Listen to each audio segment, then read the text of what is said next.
And sometimes two different things resonate for you at the same time. And they seem to be headed in opposite directions. So there must be a reconciling between action and vision. Action toward what end? It seems that whatever is around the corner I want to be ready for, but the perception that it's going to be a radical shift, apocalyptic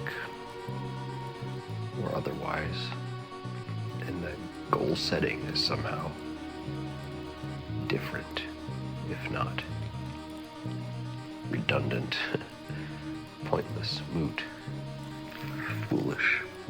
But it can't be foolish, because even if you goal set badly, you move along a direction. And so maybe knowing that the future is unknowable in a way that is more dynamic than usual, without making your plan too oriented on a concrete vision of the future. Take a step back and you can focus on the underlying themes of the concrete future that you maybe would pursue if things were more stable. What would you do if the apocalypse wasn't always around the corner? Or ascension, the kind of collision course with heaven and hell that we are obviously on, unless that too is a psyop, which of course it is, but that doesn't mean it's wrong. Unknown unknowns are colliding with our reality, and it is. Period. It is. And so today we present for your consideration a comparison of The Matrix, Lord of the Rings, and the Garden of Eden, as put forward in Genesis chapters 2 and 3, which I have not read in a long time, so I'm not getting into the particulars. I should, but not right now. That's not the point of this right now. The point of this right now is it probably should blow your mind that these are all the same story. Genesis, Lord of the Rings, and The Matrix. Why? Because the point, the central point of all of them is the same, which is that you have a kind of dual reality, a lowercase r reality and a capital R reality, or a humanity that is pre-fall or post-fall in the Matrix, or escaped from the Matrix. Can you guess the difference? It's more subtle than Lord of the Rings, because the other two are like about the split. In Lord of the Rings, it is like a theme, psychologically. It is the difference between those, or that aspect of oneself which is corruptible, which bends to the power of the ring, and the aspects of yourself that resist it. In other words, destiny. Lord of the Rings is about destiny in a way that is equivalent to the Matrix and the fall of man in the Garden of Eden. Because each of these has, well, we'll get to the because later, but notice first that each of these has a kind of inciting symbol, which is the ring, which corrupts, which bends you towards its will, which is the fruit of the tree of knowledge of good and evil, as offered forward by the serpent, who is associated with Lucifer in the Christian tradition. And in the Matrix, it's the pills, the blue pill and the red pill, the choice. They're all a choice. But the stories are told in different ways.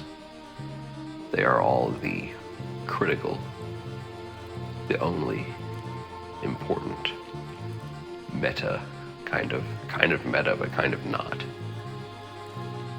choice that a person makes to be attuned to reality in the Matrix, to be one with God through Christ. In the later portions of the Bible, and to be the kind of person who is capable, who is heroic enough to bear the ring and to cast it in the fire at the appropriate moment. At the appropriate moment. That's why Lord of the Rings is Christian versus other spiritualities, I would say. Although all of them have, I think, I'm not opposed to, in any way, Eastern spiritualities. I think the sense in which I present to you a Christian perspective is that I believe Christianity has the proper orientation for Western man, at least, if not all. Not totally committed to the idea that it is the best spiritual path for all people, which is of course heretical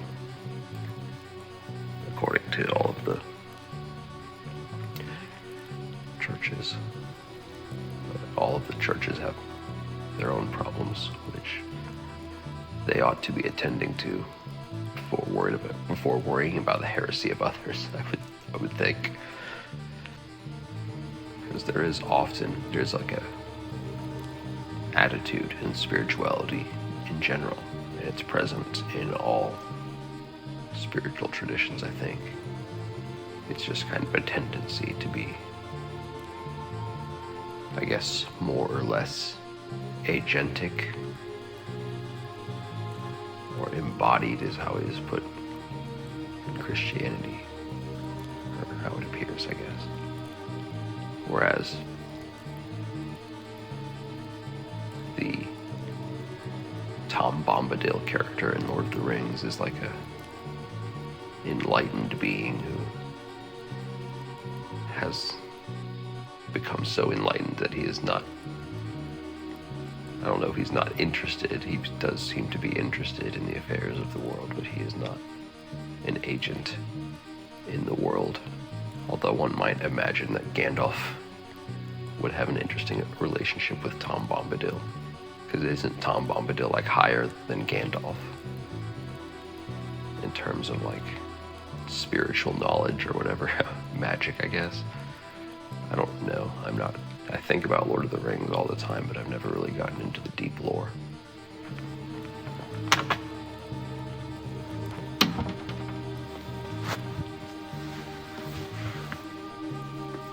Sometimes I get angry at the things that take up my time. But then I remember that I give it freely.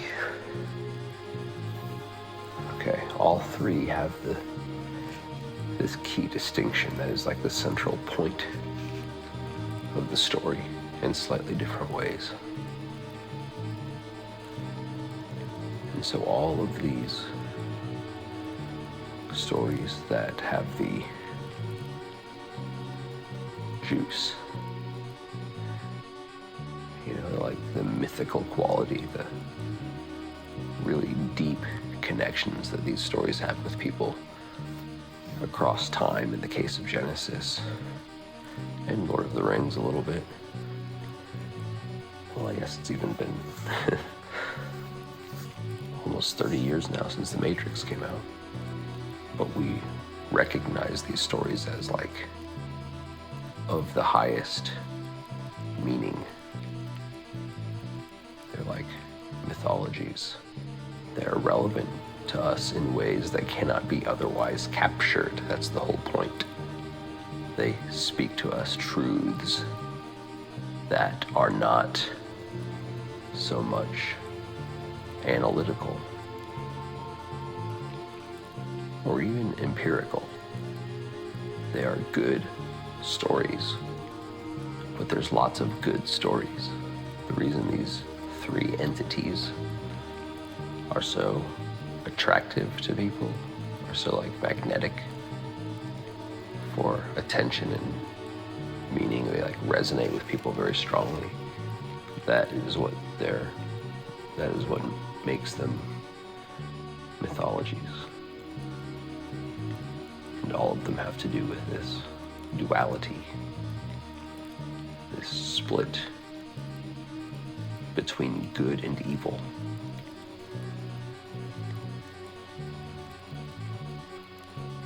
And it's not the same as between life and death or pain and pleasure. Those are separate, related in ways, but not really.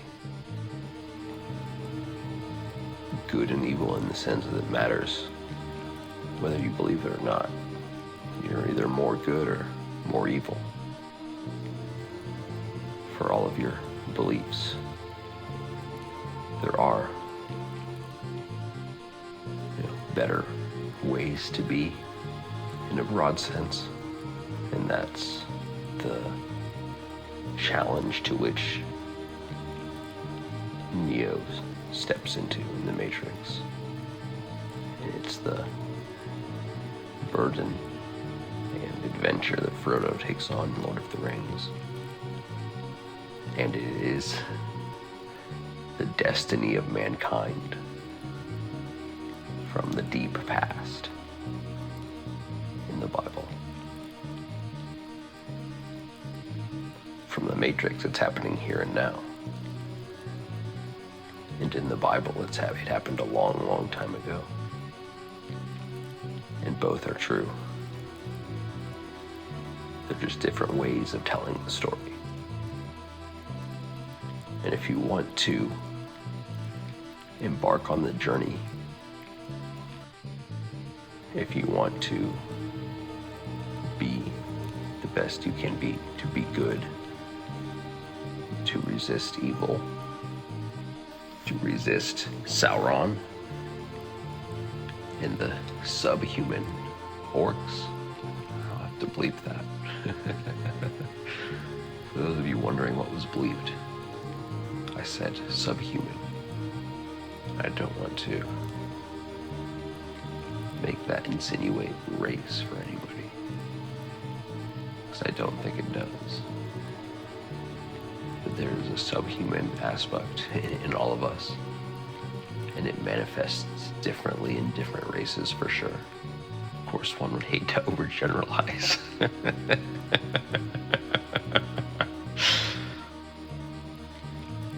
In The Matrix, it's the artificial control system that is imposed on humanity. That is the definition of evil in The Matrix, because the definition of evil from the Bible and from Lord of the Rings has become like passé or cringe. Like evil is good and good is evil for people, for a lot of people nowadays.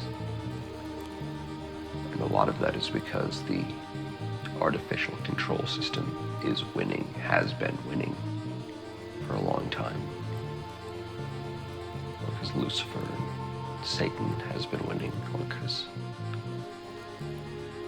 Sauron's orcs have been winning victories in this world.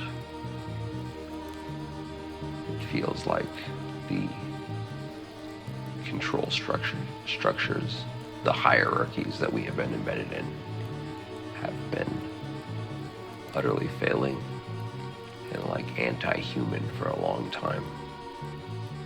And we all experience that in different ways, and we all express it in different ways, and we all politicize it in different directions.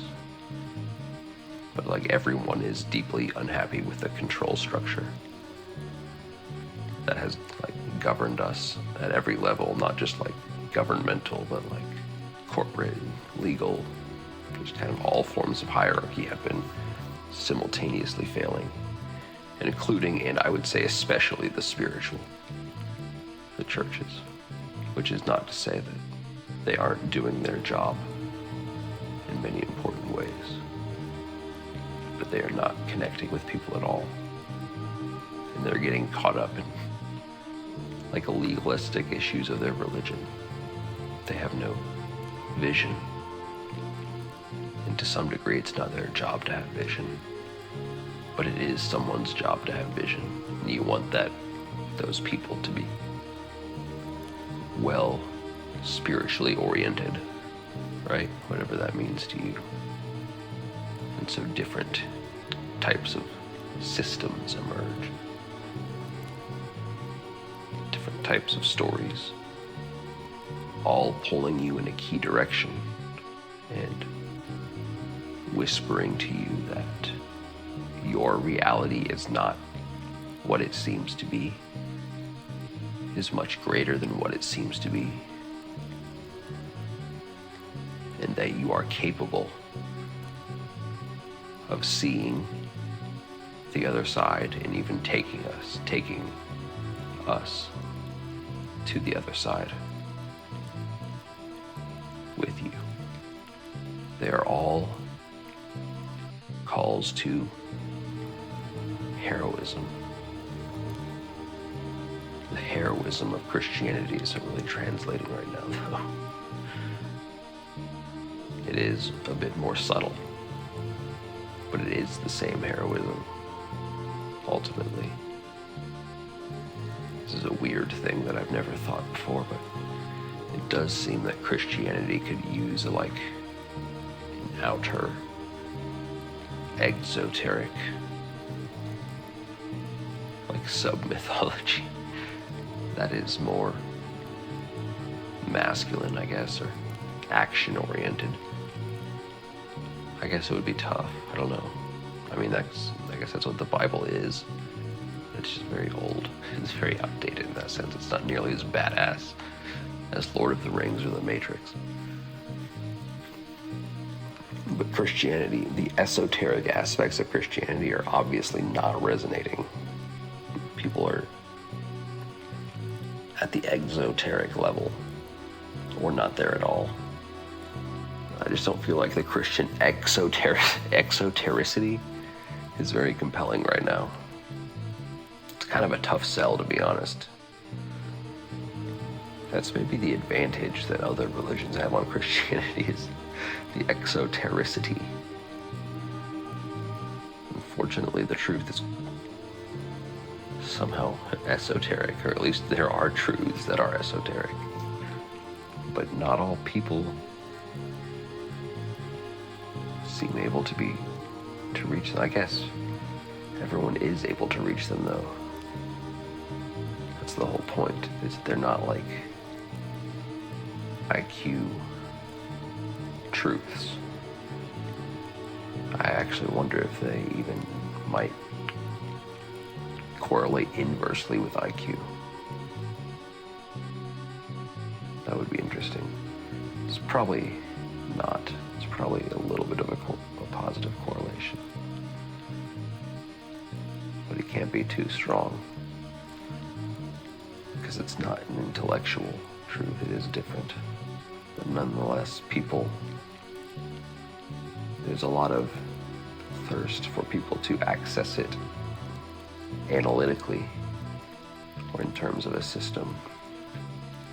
And the systems aren't themselves bad, but some are better than others for sure. It's easy to have pitfalls. In fact, all of them seem to have pitfalls. There's a reason that something like Christianity would last this long. Something about it that is not replicable or compressible, condensable. But of course, there's a lot of it that is. And that is these other two stories in different ways. But most people don't know what God even means, what that is. Because that's kind of like for some reason, that's the starting point for religions. Not really. Just Abrahamic religions. No, I guess probably other ones too.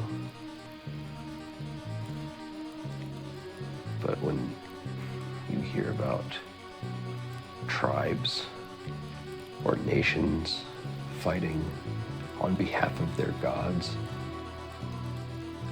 aka gods being at war with one another, what you ought to think is conceptions of God being at war with one another. Because this is like an anthropological fact, a society's God represents a society's orientation. It represents a society's ethos. That is how a society's conception of God functions. But to them, it's not just a conception of God, it is God. And so to not believe in God is just a weird misconception, because it doesn't matter whether you believe or not. He, or it,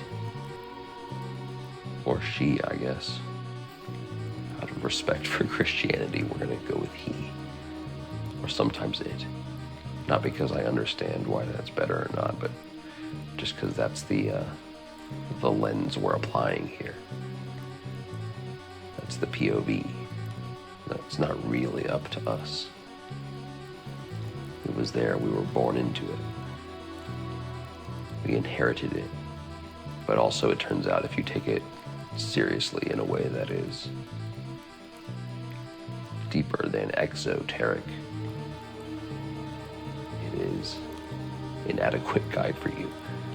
I hope I'm not being too sensational, but that's the claim that I'm making. It's important to believe in God because God is like the canvas for what our definition of heroism is, or what an ethos is, what our ethos is. But of course, it's also right not to believe in God. It's like factually correct in a sense, because the reality is that we don't have an ethos. We don't really even have a society right now. We have a bunch of stuff like running into each other without any understanding of this water that we're in.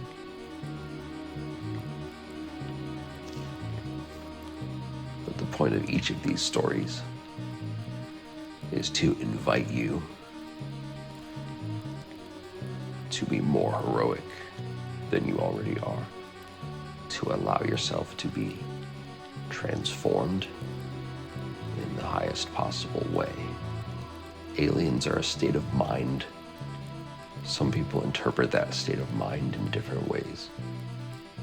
The deeper you go into that state of mind, the more real it feels, the more reality it has, the more like truth is revealed to you. And not all truth is pretty, but the truth will set you free. By freedom. Free to carry the burdens of the whole world. Free to be crucified. So that others can be redeemed, can be saved, can be freed. There's a relationship that you can have with reality that is advantageous Yes, I guess it is advantageous. And it does, in a way, feel good. Although not necessarily just good. It's a call to adventure, a call to heroism. And it only makes sense to the degree that it resonates with you. Because that's how heroism speaks to people, in a kind of resonance. It's psychological, but not only psychological. You get shivers. In the case of Lord of the Rings, you pray along with the text in the Bible. And you think, whoa, that's badass in the Matrix. Those are all feelings that are not intellectual. That's the calling. Right there. That's the call to action. The call to action characters like Gandalf and Morpheus. And interestingly, in this case, the serpent or Lucifer, because the devil's function is a call to action. The devil plays an important role in the story. You don't want to be scared of evil. You want to learn about it in order to be better. So the devil is the bad guy, but in a mythological sense. The devil is your bad guy. Sauron is the devil. And Gollum is your bad guy. Gollum is like the shadow. Like Agent Smith is like the shadow. The shadow is you. Aspects of yourself that are active right now, today, this week, this month, this year.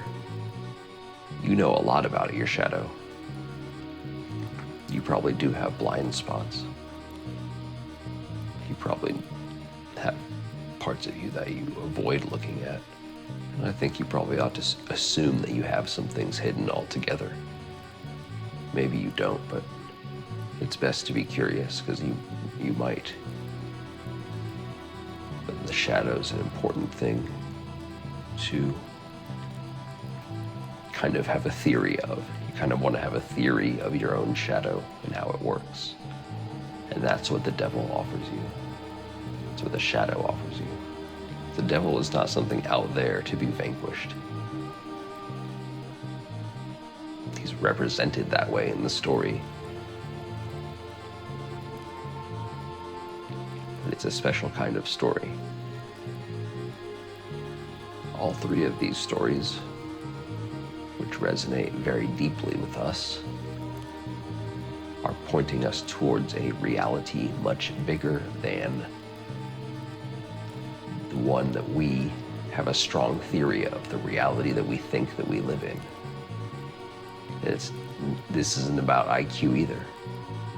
The ability that you have to simulate reality is proportional to your IQ, I guess, I would suppose. But so is your ability to see through it.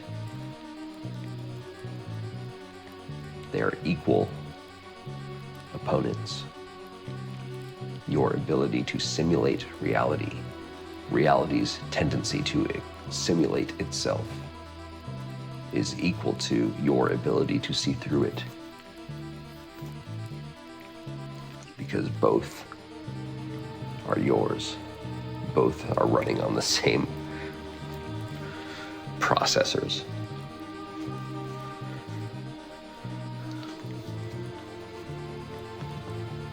And so, aliens, the entire phenomenon of aliens, is a call to action. That's what it means. And if we have a strong call to action moment in our lives, we go to a different place. We are in a very different state of mind.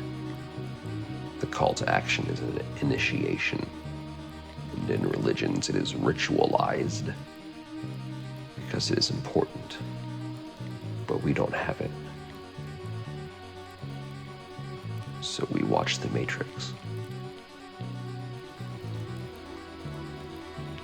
And it tells us in a different way that we can be better. Not by degree, exactly. Although somewhat by degree, yes. But there's a lot of documentation on the process.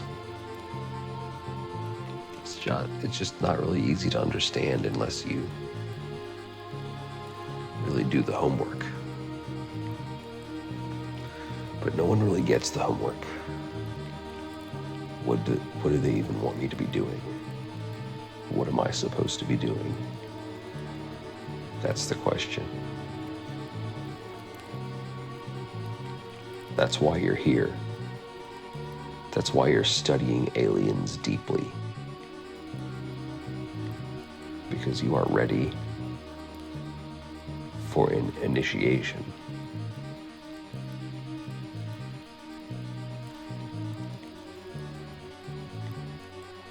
And lucky for you, I'm not going to do it for you. I mean, you can ask me for guidance if you want. But there's a lot of stuff I don't know. And I'm not going to over-represent what I do know. At least I'm going to try hard not to over-represent what I do know. But there's a lot of means to understanding. I do know that. It is tricky though, because people have a tendency to want to make the system into God. People want to make their spiritual system into God, which is like the fundamental mistake that all three of these are talking about. That's like the core thing that flips people to evil,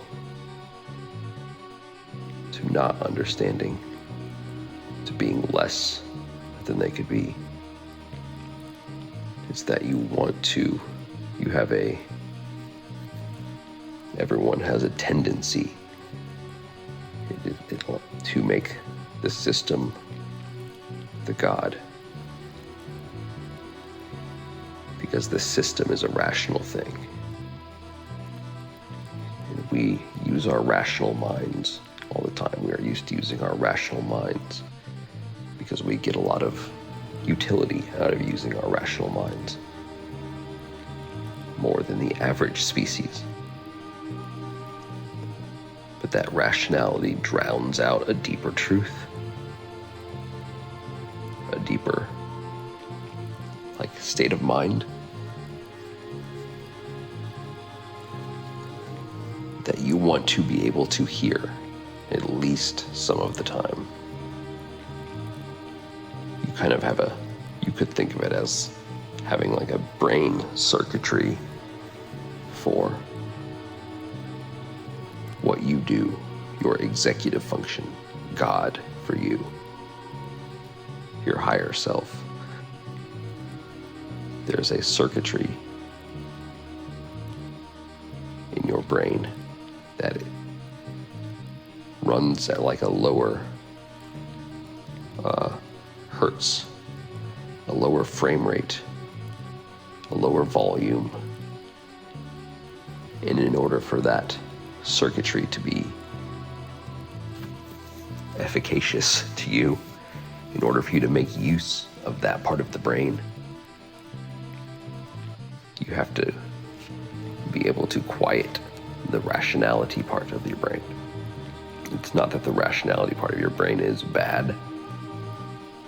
But your shadow self is you with all of the rationality, but none of the God executive function, higher self. Without that, Frodo becomes Gollum. Neo is just another Agent Smith. Adam is fallen, and all of his ancestors will suffer, just as the people around you will suffer if you do not cultivate an appropriate relationship, let's say, to your executive function, aka believe in God and have a relationship with God. Did you know those were the same thing?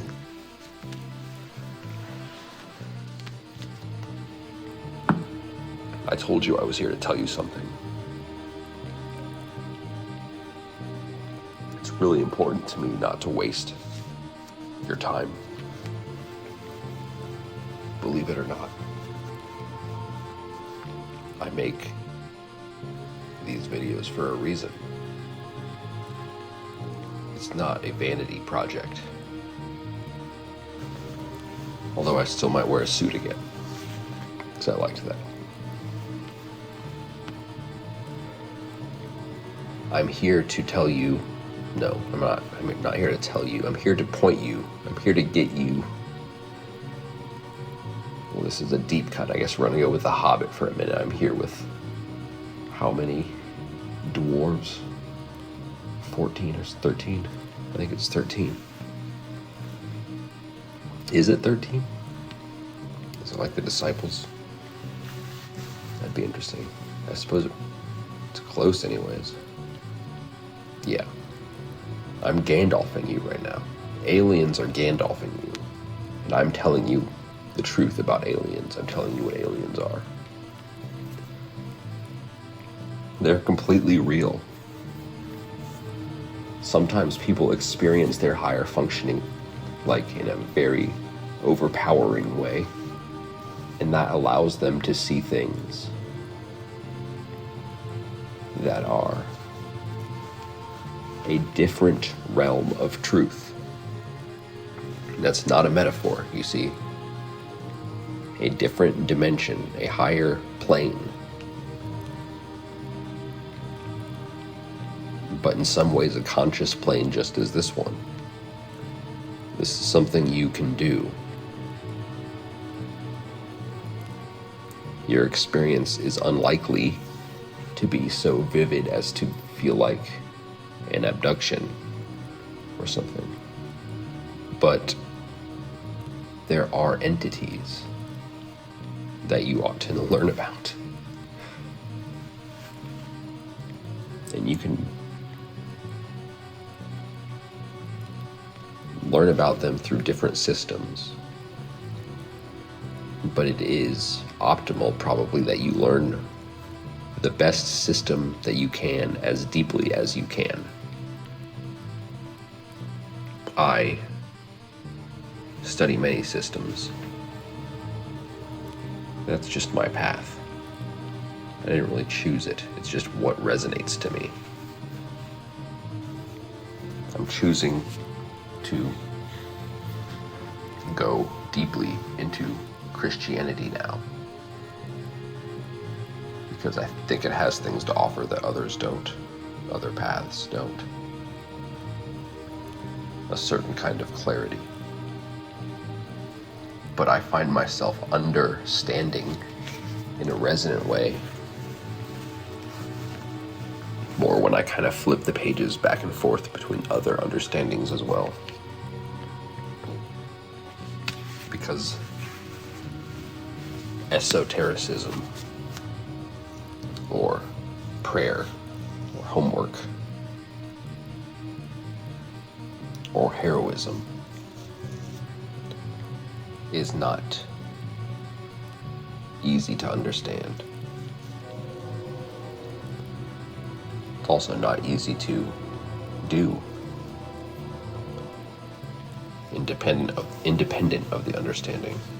Because there's an aspect of doing that is totally independent of the understanding. In fact, that's the main point. If you're capable by now of at least crawling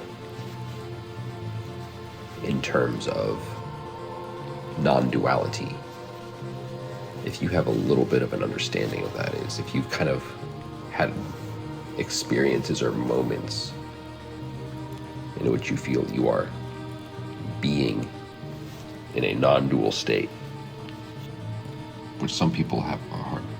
It's normal to have trouble with it. In fact, everyone does. Even people who think they are advanced. Even people who maybe were advanced yesterday. It's not necessarily easy.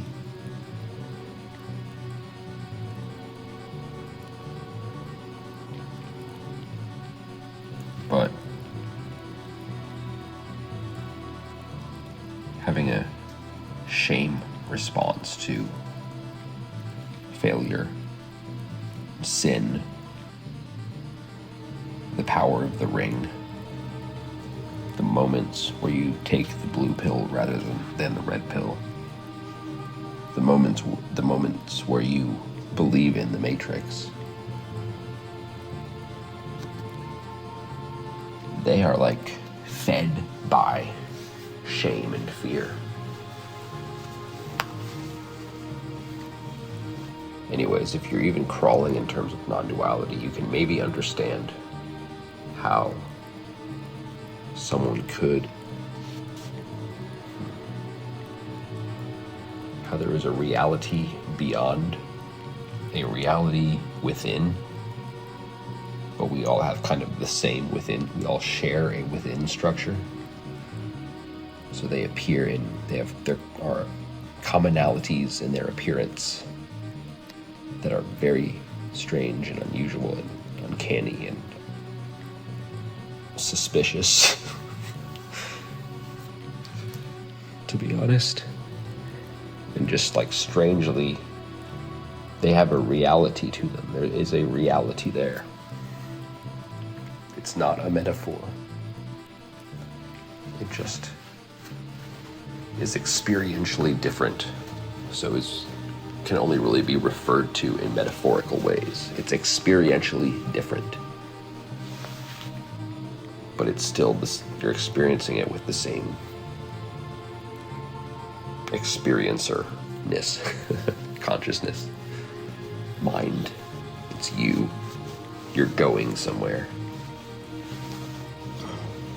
And so it helps to believe in this somewhere that you're going if you actually want to get there. Because remember, it depends on you, like, utilizing your mind in a goal-oriented, agentic way. I was going to say it's like you're taking control of the Death Star.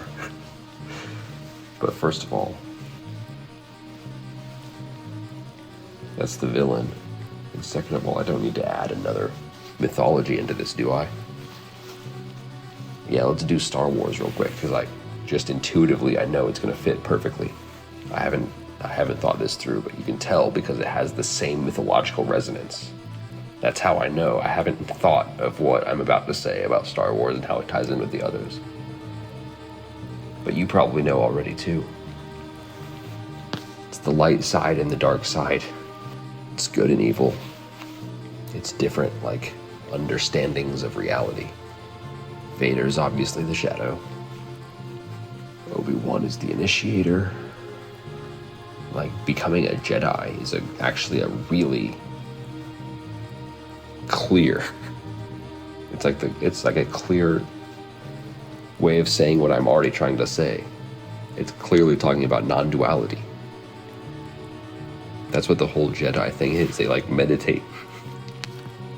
It's not even like metaphorical at all. It's very non-dual.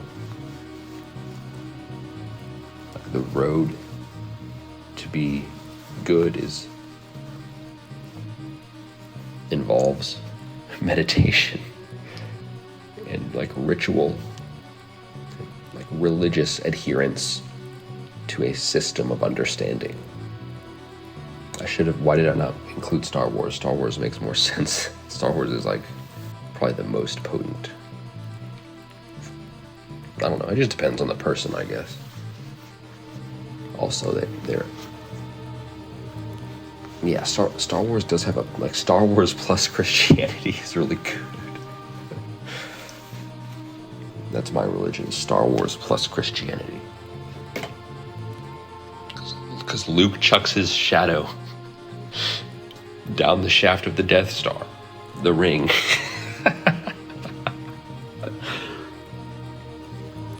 They couldn't be more the same, but different. Lord of the Rings, you are a character. You are Frodo. Like there's a protagonist that represents you. Frodo, Neo, Luke, but also Anakin in the prequels.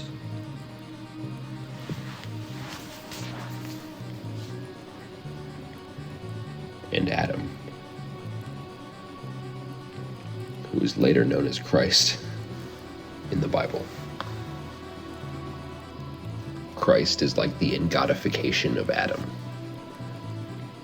and Luke is like the Christification of Anakin, and so on. Frodo to Smeagol.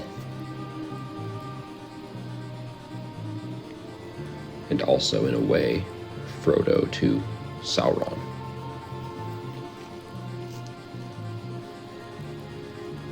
Or maybe you could say Gandalf to Sauron. Or Aragorn. Lord of the Rings is good for that. It has like different representations of the different like masculine and feminine. The Bible's okay, I guess. I mean, it does carry deep wisdom. But there's some translation issues or something. Sorry to say, boys. Look within your heart, you know it to be true. But I do think it's important, at least once you get a little deeper into the esoteric level, or just begin your interest in the esoteric. If you're having trouble being Luke, try being Christ. And then when you have trouble being Christ, try being Luke, and then they'll build off each other. And then you need a little Neo. What's the other one? There's so much going on in this video. Oh, Frodo. Yeah, Frodo, Aragorn, Gandalf. It's good to have like a number of different role models representing not just different virtues, but different aspects of the self, different types of individuals, different like constellations of the self, different levels of understanding the self. It's pretty important, even for the individual, because the individual is not just one constellation or another, but depending on the day, depending on the moment, depending on the context. Certain stories resonate more than others. The Christian system insists on itself because it thinks it's insisting on God.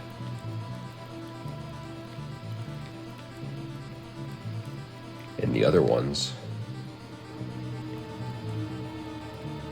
they don't really insist on themselves enough. They don't insist on themselves, and so there's a different kind of failure, which is that people don't listen to them enough.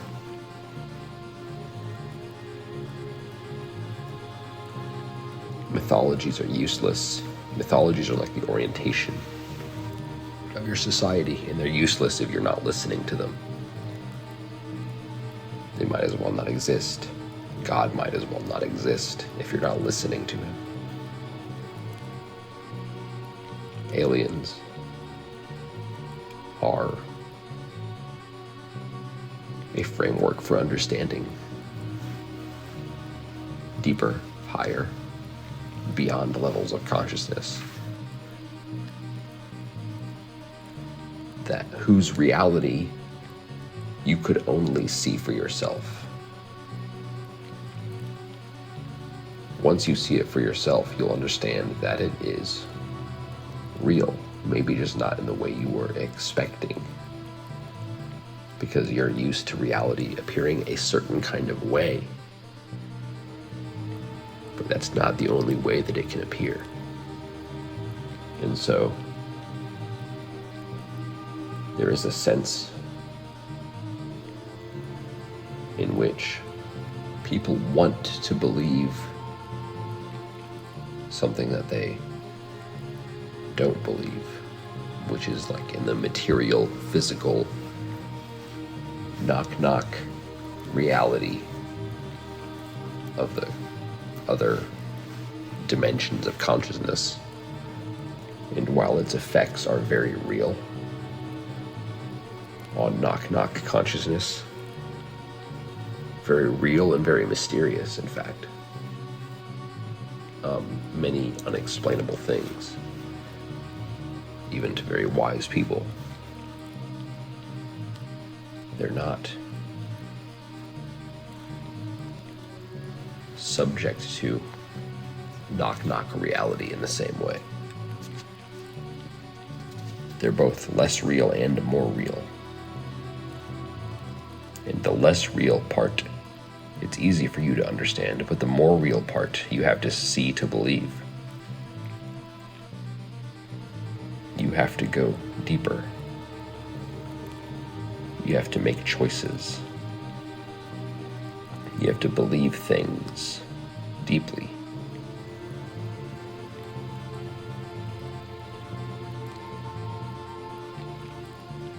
Because it's all just a game.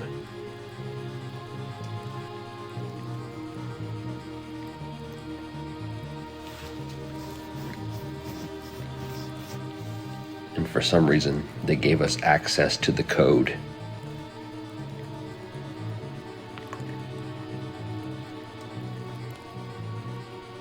What kind of game gives you access to the code?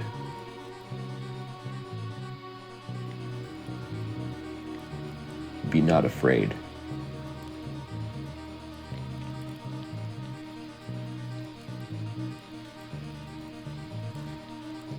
That's just advice.